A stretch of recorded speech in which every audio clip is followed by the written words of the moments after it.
સમયનું ખેલ રસ્તા પર ભારે ટ્રાફિક વચ્ચે સાક્ષી ઝડપથી રસ્તો પાર કરવાની કોશિશ કરી રહી હતી. એક પછી એક કાર દોડતી રહી હતી અને મનમાં તે બરબડાઈ, હે ભગવાન, તમારું તો બધું જ ખબર છે ને. હું અને મારી માં કેવા સંજોગોનો સામનો કરી રહ્યા છીએ, છતાં પણ તમને મારા ઉપર દયા લાગતું નથી. ઘણું બધું તો નહીં, પણ ઓછામાં ઓછું આજનું ઇન્ટરવ્યૂ તો ક્લિયર કરાવી દો પ્લીઝ. સાક્ષીના મનમાં આવા વિચારો ચાલી રહ્યા હતા. ત્યારે અચાનક એક ઝડપથી પસાર થતી કાર તેની નજીક ગઈ અને તેના કીચડનો છાંટો તેના કપડા ઉપર પડ્યો. હવે આ જ જોવાનું બાકી હતું. રસ્તાની વચ્ચે ઊભેલી સાક્ષી ગુસ્સામાં જોરથી ચીસ, પણ કદાચ આ પણ પૂરતું ન હતું. એક મોટી કાર તેને ઝડપથી આવી અને તેને પળવારમાં સાક્ષી તેને અથડાઈ. તેણે કોઈ ઈજા તો નહોતી થઈ, પણ કાર સાથે અથડાતા તેના કીચડ ભરેલા રસ્તા ઉપર પડી ગઈ. સાક્ષીનો ગુસ્સો વધતો ગયો. તે વખતે કારનો માલિક ગભરાઈને બહાર આવ્યો અને સાક્ષીને ઉઠાવવા માટે હાથ લંબાવીને કહ્યું, સોરી બેટા, તને ક્યાં ઈજા તો નહીં થઈ ને? તેણે ચિંતાસભર અવાજમાં પૂછ્યું. સાક્ષી, જે પહેલેથી જ ગુસ્સે ભરાઈ ગઈ હતી, પોતાના કીચડ ભરેલા કપડાં જોયા અને ઉગ્ર સવારમાં બોલી, હા, પહેલાં તમે અમીર લોકો રસ્તા ઉપર ગાડી દોડાવો છો અને પછી કોઈને અથડાવો તો સહાનુભૂતિ બતાવવાનું નાટક કરો છો. જો મને ઈજા થઈ હોત તો તમે મારા મોં ઉપર પૈસા નાખીને મામલો સંતાડી દેત. હા, નહીં જોઈતા તમારા પૈસા, એવું કહીને સાક્ષી પલટીને તેના શોર્ટ ફીટ ઉઠાવવા લાગી. હું ખૂબ જ શર્મિંદા છું બેટા, તારો વધારે નુકસાન તો નહીં થયો ને? તે વ્યક્તિ ફરીથી પૂછ્યું. સાક્ષી ગુસ્સામાં બોલી, અંકલ, તમારી માફીથી મને નોકરી તો નહીં મળે. તમારી ગાડીના કારણે હું ઇન્ટરવ્યૂમાં સુધી પહોંચી ન શકી. આટલું કહીને તે આગળ ચાલવા લાગી. અરે પણ બેટા, મારી વાત તો સાંભળી લે, હવે શું કરવું છે? સાક્ષીએ રૂપા અવાજમાં પૂછ્યું. વ્યક્તિ હળવાશથી સ્મિત કરીને બોલ્યો, બેટા, મારું નામ રમેશ વર્મા છે. આ મારું વિઝિટિંગ કાર્ડ છે. અમારી કંપનીમાં મહેનતના કર્મચારીઓની જરૂર છે. જો ઈચ્છા હોય તો આવજો. સાક્ષીએ અનમમતા સાથે કાર્ડ લઈ લીધું અને કંઈ પણ કહ્યા વગર ત્યાંથી ચાલી ગઈ. ઘરે પહોંચતા જ જ્યારે સાક્ષીએ દરવાજાની ઘંટડી વગાડી ત્યારે તેની માતા મમતાબેને દરવાજો ખોલ્યું. અરે સાક્ષી, આ શું? તારા કપડાં તો કીચડથી ભરાયેલા છે. તું ઠીક છે ને? અને તું આટલી વહેલી કેવી રીતે પાછી આવી? તને તો આજ ઇન્ટરવ્યૂ માટે જવાનું હતું ને? શું કહું માં, બધું ખતમ થઈ ગયું. પોતાનું પર્સ અને સર્ટિફિકેટ્સ માના હાથે આપીને સાક્ષી બોલી, તું જાણે છે ને રસ્તા ઉપર કેટલો ટ્રાફિક હોય છે. ઉપરથી વરસાદના કારણે ગड्ढા પણ કીચડથી ભરાઈ ગયા હતા. હું કંપનીમાં જવા માટે રસ્તો પાર કરી રહી હતી ત્યારે જ એક ગાડી ઝડપથી ગઈને મારા ઉપર કીચડ ઉછળી ગયો. મને ત્યાં જ પાછળથી ગાડી આવી. હું તેની સાથે અથડાઈને રસ્તા ઉપર પડી ગઈ. સાચે જ સારું થયું કે જોરથી અથડાઈ નહીં તો આજે તારી દશા. કહેતા કહેતા સાક્ષી અટકી ગઈ. મમતાબેન ચિંતિત અવાજમાં બોલી, ક્યાં ઈજા તો નહીં થઈ ને બેટા? અરે નહીં માં, ચિંતા કરવાની જરૂર નથી. અંકલજીએ સમયસર ગાડી રોકી દીધી. મને ઈજા થઈ નહીં, પણ નોકરીની જે મને સૌથી વધુ જરૂર હતી તે આજે પણ મળી શકી નહીં. પણ બેટા, એ માણસ કોણ હતો? તેની સામે પોલીસ ફરિયાદ કરવી જોઈતી હતી. જો તને કંઈ થયું હોત તો? નહીં માં, પૂરતી ભૂલ એની પણ ન હતી. હું જ કપડા ઉપર કીચડ લાગવાને કારણે રસ્તાની વચ્ચે ઊભી રહી ગઈ હતી. એ અંકલ તો ખૂબ સારા સ્વભાવના લાગતા હતા. તેમણે મારી પાસે માફી પણ માંગી. સાક્ષીએ થોડો શાંત થઈને કહ્યું. તેમણે મને કંપનીમાં આવવા માટે ઓફર પણ કરી આપી દીધી. કદાચ નસીબે આવું જ લખ્યું હશે. મમતાબેન સાક્ષીના માથા ઉપર હાથ ફેરવતા કહ્યું, જે થાય છે સારા માટે થાય છે બેટા. આવતીકાલે નવી શરૂઆત કરીશું. સાક્ષી અને રાઘવની હું જ એમના ઉપર ચીસો પાડી રહી હતી. સાક્ષી બોલી, કોઈ કંપનીના માલિક છે.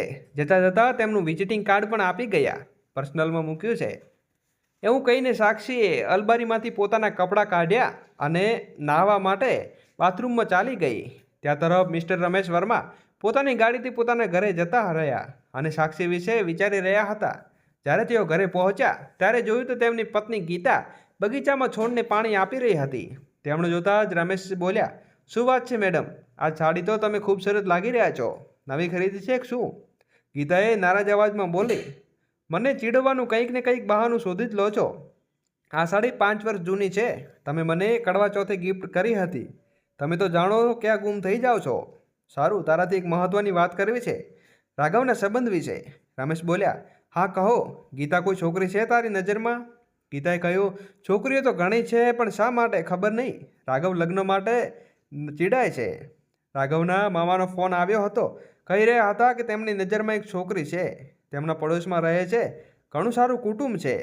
આ સાંભળીને રમેશ ઉત્સાહિત થઈને બોલ્યા, તો પછી મોડું શા માટે?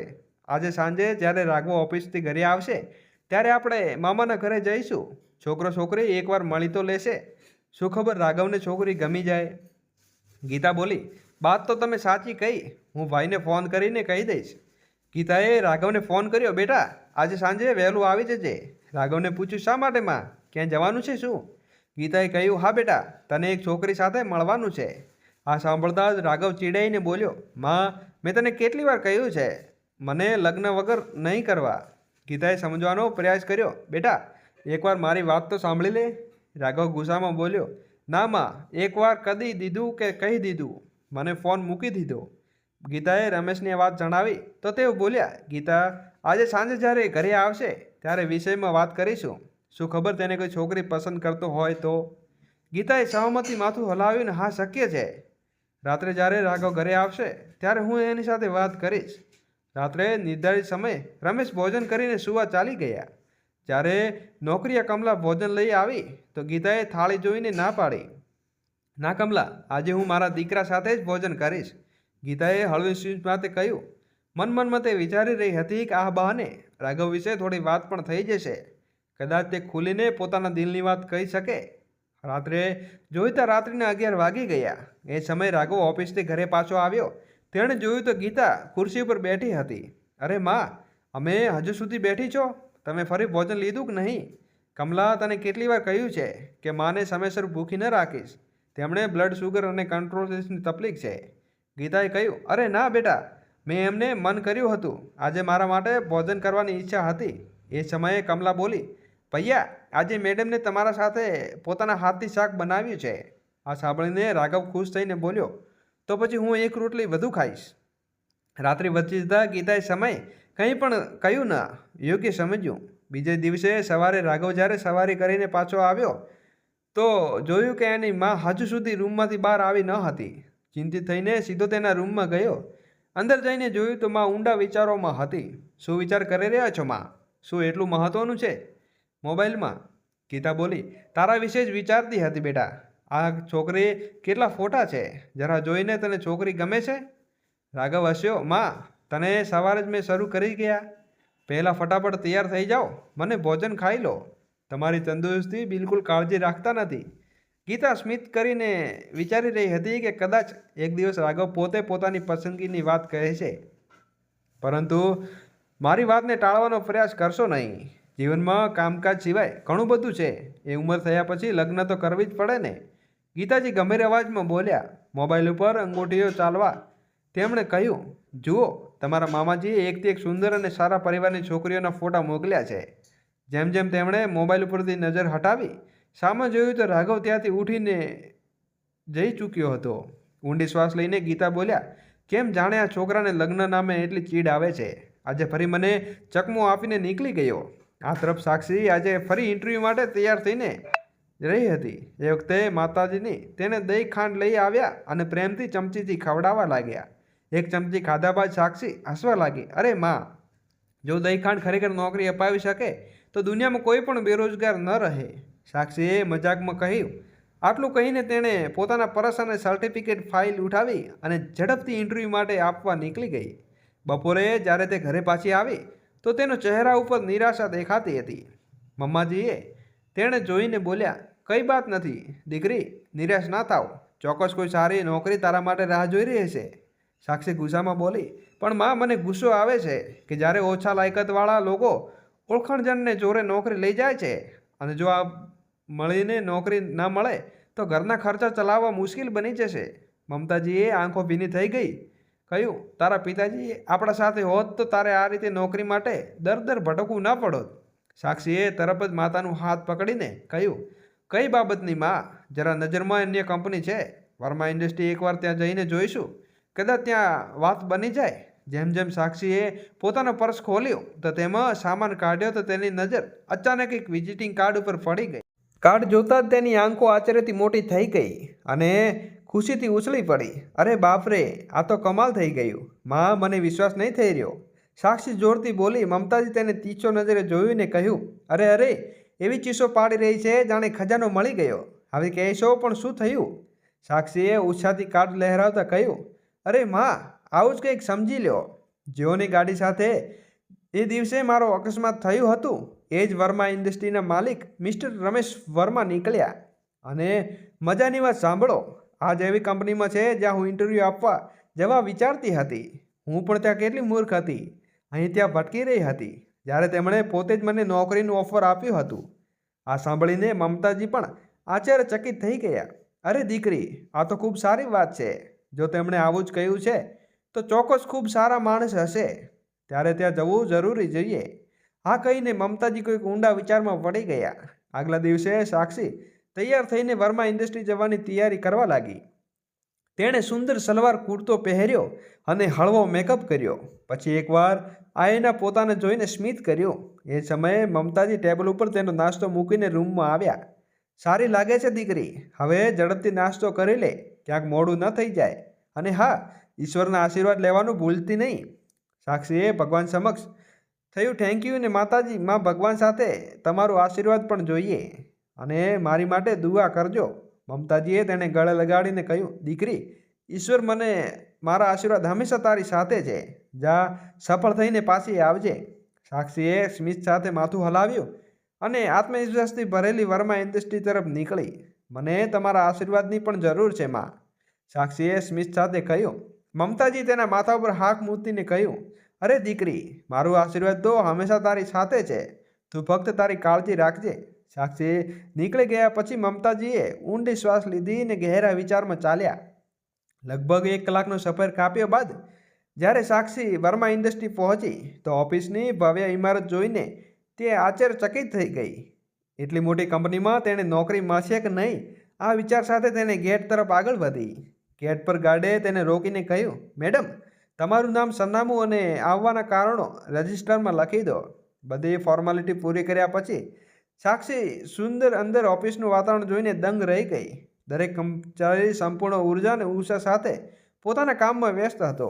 થોડી શંકા સાથે તેને રિલીફ ડેસ્ક થઈ ગઈ અને પૂછ્યું, એક્સક્યુઝ મી, શું તમે અહીં કહી શકો કે મિસ્ટર વર્મા કેબિન ક્યાં છે? રિલીશને નમ્રતાથી કહ્યું, શું તમે તેમનું અપોઇન્ટમેન્ટ લીધું છે? ના, પરંતુ તેમણે મને પોતે જ વિઝિટિંગ કાર્ડ આપ્યું હતું અને અહીં આવવા માટે કહ્યું હતું. સાક્ષીએ કાર્ડ બતાવતા જવાબ આપ્યો, ઠીક છે. રિલેશને કહ્યું, તેને કેબિનમાં રસ્તો બતાવ્યો. પણ ચાલતા ચાલતા સાક્ષી ભૂલથી ડાબી બાજુ વળી ગઈ, જ્યાં રાઘવ વર્માનું કેબિન હતું. અહીંયા પહોંચીને સાક્ષીએ કર્મચારીને પૂછ્યું, શું હું મિસ્ટર વર્માને મળી શકું? કર્મચારીએ જવાબ આપ્યો, મિસ્ટર વર્મા થોડા સમય પહેલાં જ નીકળી ગયા છે, તમે કાલે આવીને લેજો. સાક્ષીએ વિનંતી કરતાં કહ્યું, સાહેબ, હું બહુ દૂરથી આવી છું, જો શક્ય હોય તો કૃપા કરીને આજે જ મારી મુલાકાત કરાવી દો. કર્મચારીએ કહ્યું, જો તમે તેમની રાહ જોવી હોય તો ઓછામાં ઓછી 4-5 કલાક તો ઇંતજાર કરવો જ પડશે. સાક્ષીએ દ્રઢતાથી કહ્યું, જી, હું રાજી જોઈશ. કેબિનમાં બહાર મૂકેલી ખુરશી પર બેસી અને ઇંતજાર કરતી રહી. લગભગ 4 કલાક વીતી ગયા. થાકતી સાક્ષીએ હળવી જોક આવી ગઈ. એ જ સમયે રાઘવ વર્મા તેના કેબિન તરફ જોઈ રહ્યા હતા. તેમણે જોયું કે એક છોકરી ખુરશી ઉપર બેસી અને ઊંઘી રહી છે પાછળ. એટલે કહ્યું, ને જુઓ મેડમ, આ તમારું ઘર નથી કે અહીંયા આરામ કરવા આવી ગયા છો.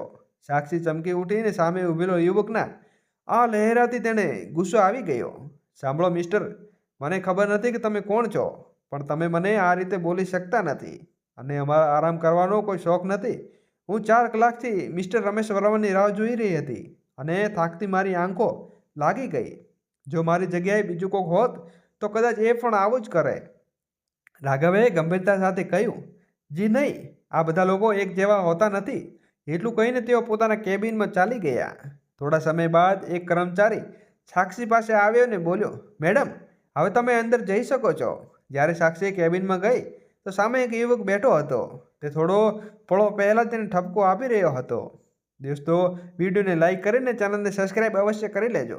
તેણે જોઈને સાક્ષી વિચારમાં પડી ગઈ, શું આ મિસ્ટર વર્મા છે જેમણે મળવા આવી હતી? ક્યાંક તે ખોટા કેબિનમાં તો નથી ગઈ ને? રાઘવે તેને ચૂપ થઈને કહ્યું, જી કહો, તમે શું કહેવા માંગો છો? સાક્ષીએ હચકાતા વિઝિટિંગ કાર્ડ બતાવ્યું અને કહ્યું, આ કાર્ડ મિસ્ટર રમેશ વર્માએ આપ્યું હતું અને અહીં આવવાનું કહ્યું હતું. મને નોકરીની શોધ છે એટલે હું અહીં આવી છું. રાઘવે તેના શબ્દો સાંભળી હસવા લાગ્યા અને બોલ્યા, જો તમને લાગે છે કે અહીં કોઈ પણ નોકરી મળી જાય તો અમારી સાથે સૌથી મોટી ભ્રમણા છે. તમારું રિઝ્યુમ આપી દો, જો જરૂરિયાત હશે તો તમને ફોન આવી જશે. અને હા, તમારી જાણકારી માટે હું તમને મિસ્ટર વર્મા, જેમની તમે 4 કલાકથી રાહ જોઈ રહ્યા છો, તેમનું કેબિન અહીં નથી. હકીકતમાં તેઓ પણ હમણાં જ પોતાના કેબિનમાં હતા, પણ હવે તેઓ ચાલી ગયા છે. આ સાંભળીને સાક્ષી સ્તંભ થઈ ગઈ. સામે બેઠેલા યુવકના વ્યવહારથી તે થોડી અસ્વસ્થ થઈ અને તેઓ આત્મવિશ્વાસ ક્યાંક ગુમાવી બેઠી.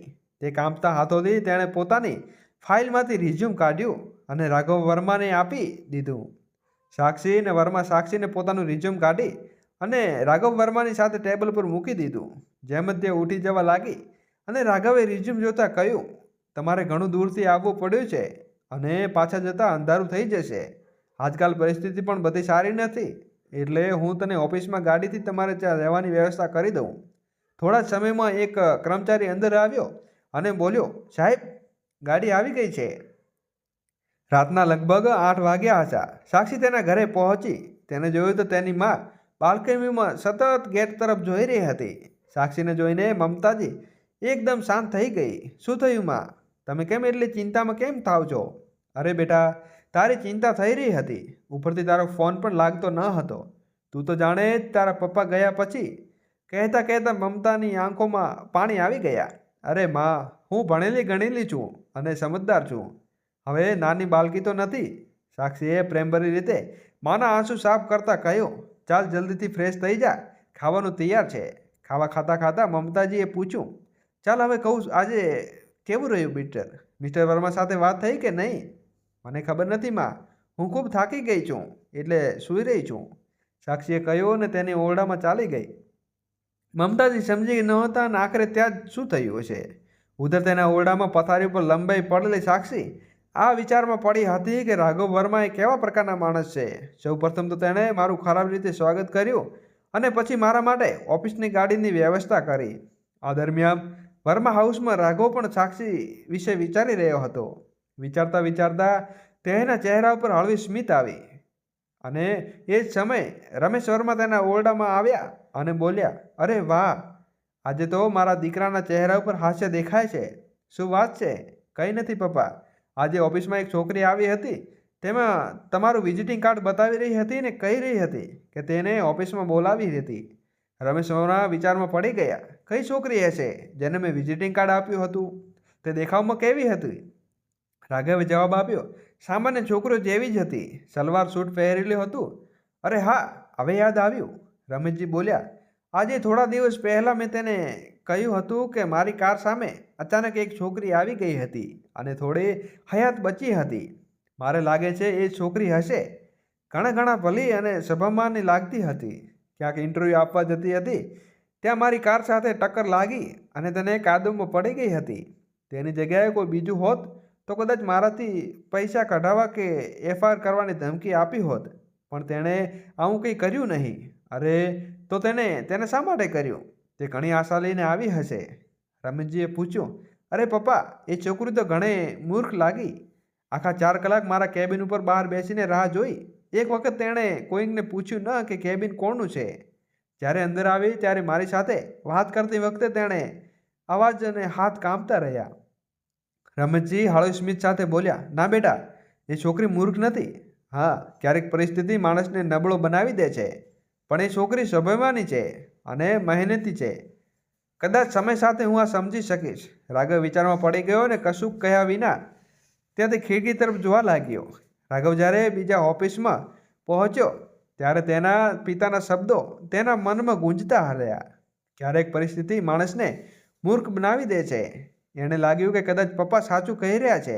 અને દોસ્તો, વિડીયોને લાઇક કરીને ચેનલને સબસ્ક્રાઈબ કરવાનું ભૂલશો નહીં. આ વિચારીને તેણે રિઝ્યુમ કાઢ્યું. તેની સિક્રેટરીને બોલાવીને કહ્યું કે આ રિઝ્યુમમાં આપેલા નંબર પર કોલ કરો. આ છોકરીને આવતીકાલે ઇન્ટરવ્યૂ માટે બોલાવો. ઉધર સાક્ષી પાસે ફોન આવ્યો અને તેને આવતીકાલે વર્મા ઇન્ડસ્ટ્રીમાં ઇન્ટરવ્યૂ માટે બોલાવવામાં આવ્યું છે. તેણે જાતે જ વિશ્વાસ ન હતો કે આનંદમાં ભરીને તેને સીધી રસોડામાં ગઈ, જ્યાં તેની માં ભોજન બનાવી રહી હતી. તેને ગળે લાગીને બોલી, માં, એક મોટી ખુશ ખબર છે. તમે માનશો નહીં, પણ હમણાં જ મને કોણનો ફોન આવ્યો. મમતાજીએ હસતા બોલ્યા, અરે બેટા, હવે ઉચ્ચટ કરવાનું બંધ કર અને સીધું કહી દે, માં મને વર્મા ઇન્ડસ્ટ્રીમાં ઇન્ટરવ્યૂ માટે બોલાવી છે. સાચું? આ તો બહુ સારી વાત છે. મમતાજીના ચહેરા ઉપર આનંદ છલકાયો. પછી તેણે બોલ્યો, અરે બેટા, આવતીકાલે શું પહેરીને જવાનું છે તે હમણાં જ કાઢીને રાખ, નહીં તો હંમેશા જેવી છેલ્લી ક્ષણે ઉથલપાથલ થશે. અને હા, આજે વહેલું સૂઈ જજે, જેથી સવાર સુધી તાજગીભર્યું અનુભવી થશે. બીજા દિવસે સાક્ષી વહેલી સવારમાં ઉઠી ગઈને ફરી એકવાર પોતાના કપડાં લઈને મૂંઝાઈ ગઈ. અંતે તેણે એક સુંદર ટોપ અને જીન્સ પહેર્યું અને એક ઓફિસની ગર્લ્સની જેમ તૈયાર થઈ ગઈ. ત્યારે મમતાજી ઓરડામાં આવ્યા અને ખૂબ બોલ્યા, આજે ખૂબ સુંદર લાગી રહી છે, જાણે કે તારા પપ્પાનું સપનું હજી તેમની દીકરી એક દિવસ પોતાના પગ ઉપર ઊભી થાય તો આજે તેઓ હોત તો ઘણા ખુશ થઈ ગયા હોત. સાક્ષીની આંખોમાં આંસુ આવી ગયા અને મમતાજી તેને પીઠ ઉપર હાથ ફેરવીને કહ્યું, ચાલ હવે વહેલી જા, ક્યાંક મોડું ન થઈ જાય. સાક્ષી ઓફિસ પહોંચી. તેણે કંઈ ને કંઈ પૂછવાની જરૂર પડી નહીં. તે સીધા રાઘવ વર્માના કેબિન પાસે ગઈ અને બહાર બેસીને રાહ જોવા લાગી. થોડી વારમાં તેણે અંદર બોલાવવામાં આવી. ત્યાં રાઘવ ઉપરાંત 4 અન્ય લોકો પણ હાજર હતા, જેમાં મિસ્ટર રમેશ વર્મા પણ હતા. સાક્ષીએ નમ્રતાથી બધાને અભિવાદન કર્યું અને દરેકને વારાફરતી પ્રશ્ન પૂછ્યા અને સાક્ષીએ પૂર્ણ આત્મવિશ્વાસ સાથે જવાબ આપ્યા. પછી રમેશજી બોલ્યા, બેટા, હું હમણાં જ બહાર જો, ટૂંક સમયમાં તને જાણ કરીશું. થોડી વારમાં બાદ રમેશજી બહાર આવ્યા અને સાક્ષીને ઊભા થઈને તેના ચરણ સ્પર્શ કર્યા. આશીર્વાદ આપતા કહ્યો બોલ્યા, બેટા, તને ટૂંક સમયમાં ફોન કરીને જાણ કરીશું. મને ખાતરી છે કે જ્યાં સુધી તારી કંપનીમાં જોડાશે અને એક નવી ઊંચાઈએ પહોંચશે. આભાર કહેતા સાક્ષી બહાર નીકળીને રમેશજી તુરંત ડ્રાઈવર બોલાવીને કહ્યું, સાક્ષીને તેના ઘરે છોડીને આવો. ઉધર રાઘવ આજે સાક્ષીના આત્મવિશ્વાસથી ઘણો પ્રભાવિત થયો હતો. અનાયતે તેના મન વારંવાર સાક્ષીને યાદ કરી રહ્યો હતો. તે પોતાને પ્રશ્ન પૂછતો રહ્યો, અંતે મને સાક્ષી એટલી પસંદ કેમ થવા લાગી? પણ તેને તરત જ થોભાઈ ગયો અને મનમાં બોલ્યો, ના, હવે મારા જીવનમાં કોઈ છોકરી સાથે જગ્યા નથી. એકવાર પ્રેમમાં દગો ખાધો છે, આ ફરીવાર મૂકી નથી. સામાન્ય નવા વર્ષ પહેલાં રાઘવ એક સુંદર છોકરી સાથે પ્રેમમાં પડી ગયો હતો.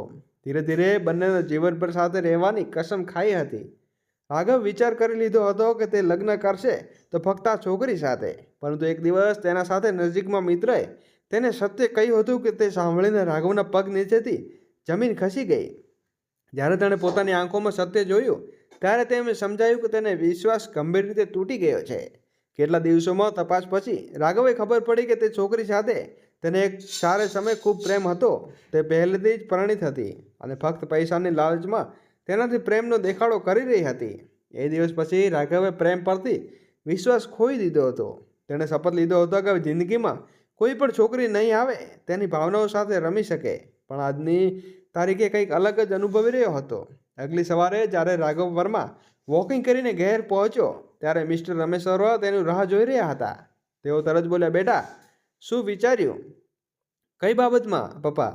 અરે બેટા, કાલે તારી પર્સનલ સિક્યુરિટી માટે જે ઇન્ટરવ્યૂ લીધા પછી એ વિશેષ વાત કરવી છે.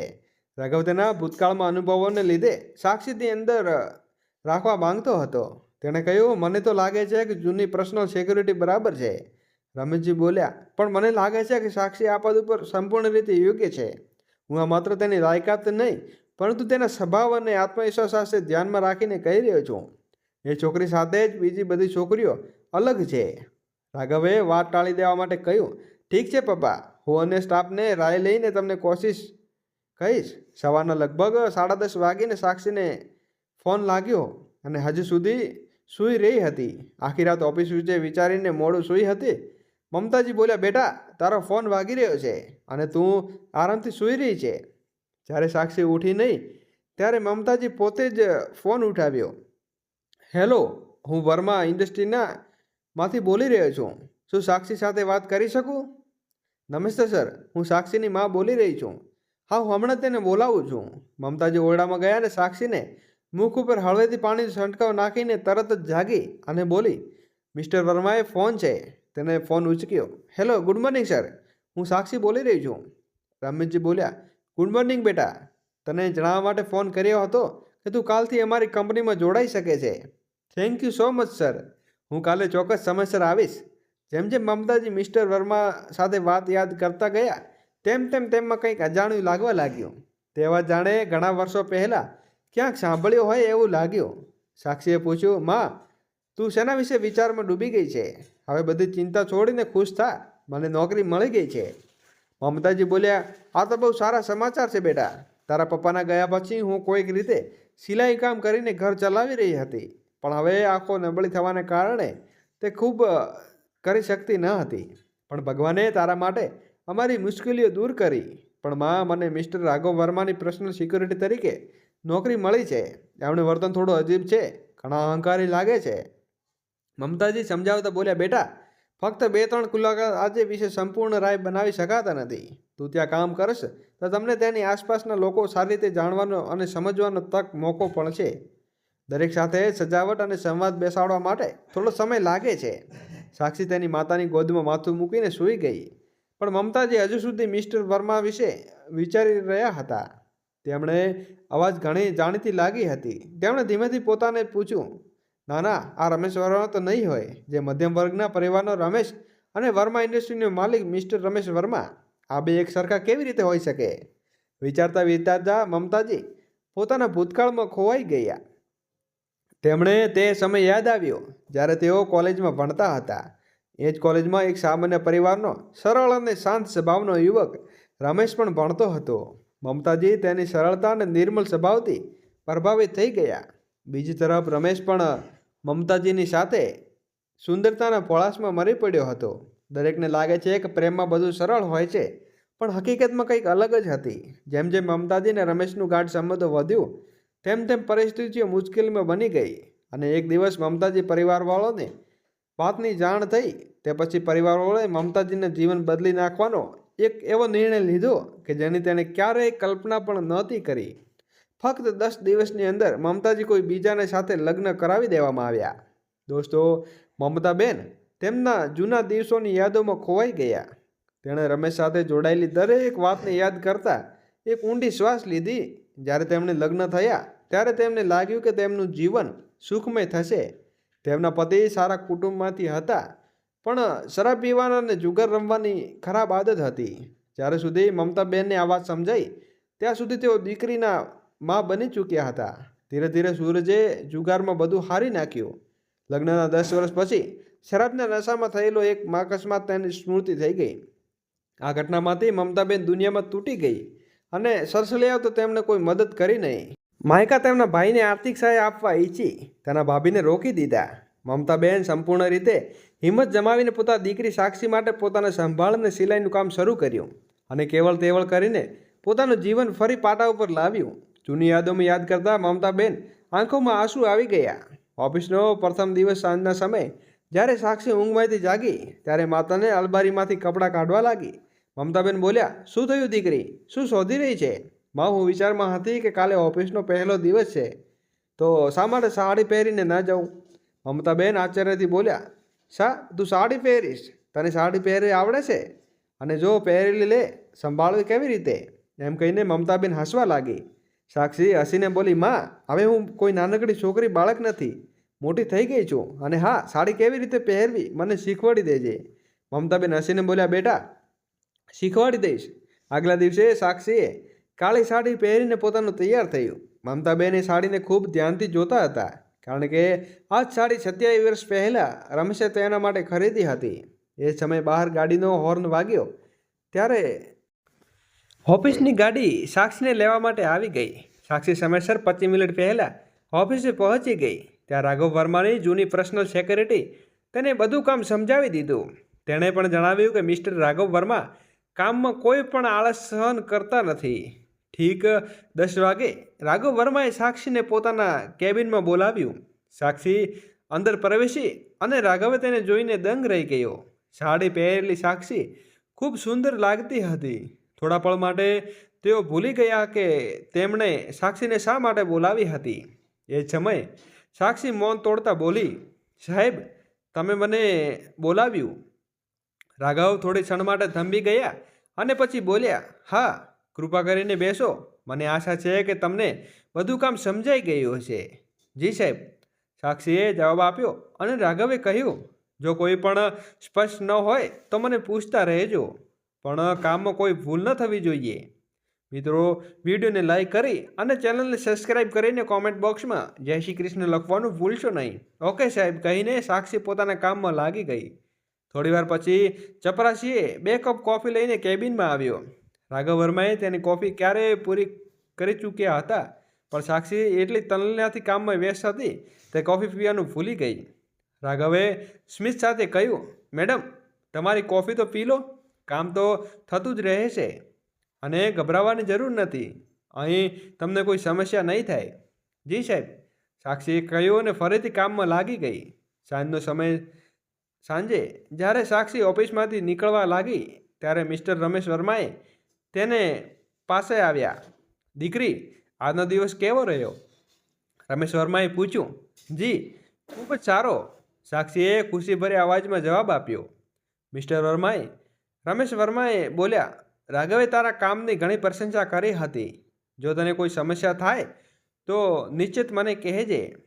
જી ચોક્કસ, સાક્ષીએ સ્મિત સાથે કહ્યું. દિવસો આ રીતે પસાર થતા ગયા અને દરરોજ રાઘવ વર્મા સાક્ષીની વધુ પ્રભાવિત થવા લાગ્યા. તેની સાદગી, શિસ્તતા અને વિનમ્રતા અને સરળ સ્વભાવના તેને તેની તરફ આકર્ષિત કરી રહ્યા હતા. રાઘવે સમજાયું કે સાક્ષી અન્ય છોકરીઓથી ખૂબ જ અલગ છે. જોઈતા જોઈતા સાક્ષીએ ઓફિસના કામ કરતાં 1 મહિનો પૂર્ણ થઈ ગયો. તેને સાંજ જ્યારે પોતાનું કામ પૂરું કરીને રાઘવ વર્માને કેબિનમાં પહોંચી ત્યારે રાઘવે પોતાના દિલની વાત કહી દીધી. દોસ્તો, સાક્ષીએ, હું તારી સાથે લગ્ન કરવા ઈચ્છું છું. રાઘવે એટલો કહ્યું તેટલામાં સાક્ષી હચમચી ગઈને કોઈ જવાબ આપ્યા વિના તે ત્યાંથી ઉઠીને ચાલી ગઈ. તેની પ્રતિક્રિયા જોઈને રાઘવ પણ ચિંતિત થઈ ગયો. તેમણે લાગ્યું કે ક્યાંક તેમણે સાક્ષીના ભાવોમાં ઠેસ પહોંચી હશે. તેમનું પણ કામમાં મન નહીં લાગી રહ્યું હતું. અરે ઉદાસ રાઘવ! સાંજે જ્યારે રાઘવ ઘરે પહોંચ્યો ત્યારે ગીતાબેને તેણે ઉદાસ જોઈને ચિંતા વ્યક્ત કરી. રાઘવે માતાને બીમાર હોવાનો બહાનો બતાવ્યો, પણ રમેશ વર્માએ સમજાઈ ગયા કે એક વાત કંઈક અલગ જ છે. તે સમયે સાક્ષી પણ ઘરમાં ઉદાસ હતી. તેણે માંદગીની મીઠી ફરજ કહીને બિછાણ પકડી કહી લીધું. મમતાબેને સાક્ષીનો આ સ્વભાવ થોડો અજાણી લાગ્યો. તેણે પૂછ્યું, શું થયું દીકરી? પણ સાક્ષીએ કશું કહ્યું નહીં. મમતાબેન ખાવાનું આપવા ગઈ તો સાક્ષીએ ખાવાનું પણ ઇનકાર કરી દીધો. ઘણું પૂછ્યા પછી સાક્ષીએ આખી વાત માને કહી. કેવી રીતે રાઘવ વર્માએ તેમને લગ્ન માટે પ્રસ્તાવ આપ્યો છે અને તે કશું કહ્યા વગર ત્યાંથી નીકળી ગઈ. બેટા, તું એકદમ સાચું કર્યું. લગ્નમાં તબડતો નિર્ણય લેવા યોગ્ય નથી. મમતાબેને એ સમજાવ્યું. થોડી વાર વિચાર્યા પછી સાક્ષી બોલી, પણ માં, મને લાગે છે કે તેઓ ખરાબ માણસ નથી. તેઓ એક મોટા ઉદ્યોગપતિ છે. તેમણે કોઈ પણ છોકરીને મળી શકે, પણ તેમને મને પસંદ કરી કારણ કે તેઓ માનવતા અને ગુણોથી પરખે છે, ન કે પૈસા અથવા સ્ટેટસથી. બરાબર છે ને બેટા? પણ સારી રીતે વિચાર્યા પછી જ નિર્ણય લે. મમતાબેન બોલ્યા. એટલામાં તો તેઓ ચા બનાવવા રાંધિયામાં ચાલી ગઈ. સાક્ષીનો નિર્ણય ઘણા વિચાર બાદ સાક્ષીએ રાઘવ વર્માને મેસેજ મોકલ્યો, હું પણ તમને પસંદ લાગી છું. મારો જવાબ હા છે. સંજોગ સમયસર તે સમયે રાઘવનો ફોન રમેશ વર્મા પાસે હતો. તેમજ તેમણે સાક્ષીનો મેસેજ વાંચ્યો. તેમણે તરત જ સમજાઈ ગયું કે આ પોતાના પ્રેમની વાત છે. તેમણે તરત જ સાક્ષીને ફોન કર્યો અને બોલ્યો, દીકરી, હું થોડા સમયમાં તારા ઘરે આવી રહ્યો છું. તારી સાથે વાત કરવી છે. આ સાંભળીને સાક્ષીએ માતા પાસે આ વાત કહી. મમતાબેન તરત જ ઘર સાફ કરવા લાગી અને સાક્ષીએ ચા અને નાસ્તો બનાવવાનું શરૂ કર્યું. અંદાજે અડધો કલાક પછી ડોરબેલ વાગી. સાક્ષીએ દરવાજો ખોલ્યો અને સામે રમેશ વર્મા ઊભેલા હતા. સાક્ષીએ તેણે પગે વંદન કર્યું અને રમેશ વર્મા બેનને તેને આશીર્વાદ આપ્યો. સાક્ષી બોલી, સાહેબ, આ મારી માતા છે. દોસ્તો, કોમેન્ટ બોક્સમાં જય શ્રી કૃષ્ણ લખવાનું ભૂલશો નહીં. તેમજ મમતાબેન અને રમેશ વર્માને જોયા તેઓ ચોંકી ગયા. બીજી તરફ રમેશ વર્મા પણ આશ્ચર્યમાં પડી ગયા. ભૂતકાળમાં સ્મરણો મમતાબેનના મનમાં જૂના દ્રશ્યો જીવતા થઈ ગયા. તેઓ દિવસ યાદ કરવા લાગ્યા જ્યારે મમતાબેનના પિતાએ રમેશ વર્માને જાહેરમાં ઠપકો આપ્યો હતો અને કહ્યું હતું કે હું મારી દીકરીનો હાથ એવા છોકરાઓને નહીં સોંપું જે તેના લાયક ના હોય. તું અમારા પગને ધૂળ છે અને પગની ધૂળને કોઈ માથા ઉપર શણગારે છે. આજે એ જ રમેશ વર્મા તેમની સાથે ઊભા હતા. દોસ્તો, તમે શું વિચારી રહ્યા છો? મમતાબેન પૂછ્યું. મમતાબેન, અમારા બાળકો એકબીજાને ખૂબ જ પસંદ કરે છે. હવે તેમની ખુશી તમારા હાથે છે. હું નથી ઈચ્છતો કે જે વર્ષો પહેલાં થયું તે ફરી થાય.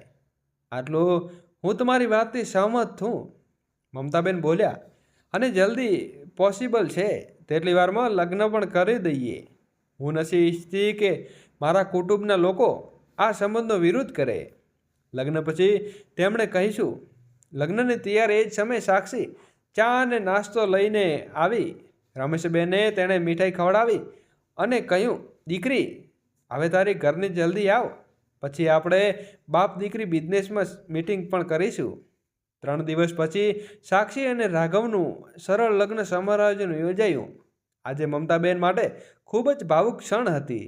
સાક્ષી તેમની એકમાત્ર આશરો હતી. માં તમારું ધ્યાન રાખજો. વિદાય સમયે સાક્ષીબેનના આંખમાં આંસુ આવી ગઈ. બોલી, મમતાબેન તેમના આંસુ રોકી શક્યા નહીં. પણ તેમને આનંદ હતો કે સાક્ષી સારા ઘરમાં જઈ રહી હતી, જ્યાં તેણે વિશેષ પ્રેમ અને સન્માન મળશે. રિલેશન પાર્ટીનો દિવસ. લગ્ન દિવસ પછી 2 દિવસ બાદ રિલેશન યોજાયું. મમતાબેન આશ્ચર્યચકિત થઈ ગઈ કે તેમણે લોકોના વિચારમાં પૈસાથી કેવી રીતે બદલાય છે. જે લોકો 27 વર્ષ પહેલાં તેમના વિરુદ્ધમાં હતા તે જ આજે સાક્ષી અને રાઘવની જોડીને પ્રશંસા કરી રહ્યા હતા અને સાક્ષીના નસીબની વાત વાહી કરતા હતા. તો મિત્રો, તમને આ વાર્તા કેવી લાગી?